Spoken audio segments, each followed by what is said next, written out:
आखिर भगवान श्री कृष्ण को रण छोड़कर क्यों भागना पड़ा? क्यों कहा जाता है भगवान श्री कृष्ण को रण छोड़? चलिए जानते हैं इस वीडियो में। जब श्री कृष्ण ने कंस को मार डाला था तब कंस का ससुर जरासंध कृष्ण को अपना दुश्मन मानता था। कृष्ण से कंस का बदला लेने के लिए जरासंध ने कृष्ण की नगरी मथुरा पर 17 बार आक्रमण किए और मथुरा को तहस नहस कर दिया, जिस कारण कृष्ण को मजबूर होकर अपने लोगों की रक्षा के लिए द्वारका नाम का एक शहर बनाकर उन्हें वहाँ भेजना पड़ा। लेकिन बावजूद इसके जरासंध कृष्ण को एक बार भी नहीं हरा पाया। अब एक वक्त ऐसा आया जब जरासंध कृष्ण के साथ युद्ध कर करके थक गया था। अब उसे एक ऐसे सहयोगी की आवश्यकता पड़ी जो कृष्ण को युद्ध में हराने के लिए मदद करे। तब जरासंध ने कृष्ण को हराने के लिए कल्यावन नाम के राजा के साथ संधि कर ली।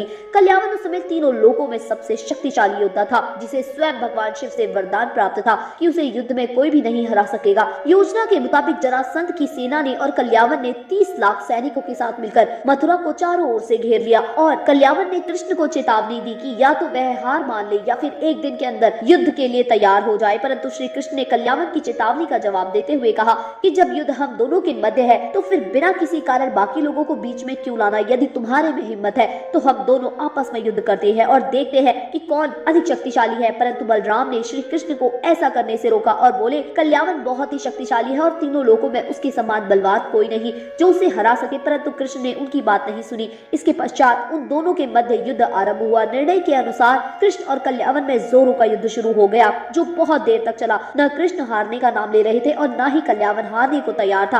परंतु एक क्षण ऐसा आया जब श्री कृष्ण युद्ध करते करते रण क्षेत्र को छोड़कर भाग खड़े हुए और तभी से भगवान श्री कृष्ण को रणछोड़ नाम से जाना जाता है। कृष्ण का रण छोड़कर भागने का कारण यह नहीं था कि वह कल्यावन से डर गए थे। उन्होंने युद्ध क्षेत्र में कल्यावन को इसलिए नहीं मारा क्योंकि कल्यावन को भगवान शिव से युद्ध में पराजित न होने का वरदान प्राप्त था और भगवान श्री कृष्ण उस वरदान का सम्मान करते थे, जिस कारण से उन्होंने युद्ध क्षेत्र में कल्यावन का वध नहीं किया। इसके साथ ही जब श्री कृष्ण युद्ध छोड़कर भागे तब कल्यावन भी कृष्ण भगवान के पीछे दौड़े और तभी श्री कृष्ण एक बड़ी सी गुफा में घुस गए और कल्यावन भी श्री कृष्ण को पकड़ने के लिए उस गुफा में प्रवेश कर गया। जैसे ही कल्यावन गुफा में घुसा उसने देखा कि वहां पर एक आदमी सोया हुआ था जो एक चादर से ढका हुआ था और कल्यावन ने उस आदमी को कृष्ण समझकर जोर से लात मारी और लात मारते ही वह आदमी नींद से जाग गया और उस व्यक्ति की आंखें खोलते ही उसकी आंखों से आग निकलने लगी और उसी आग से कल्यावन जलकर भस्म हो गया और वह सोया हुआ आदमी और कोई नहीं बल्कि राजा मुचकुंद थे, जो त्रेता युग से सोए हुए थे और उन्हें इंद्रदेव से वरदान प्राप्त था कि जो कोई भी उन्हें नींद से जगाएगा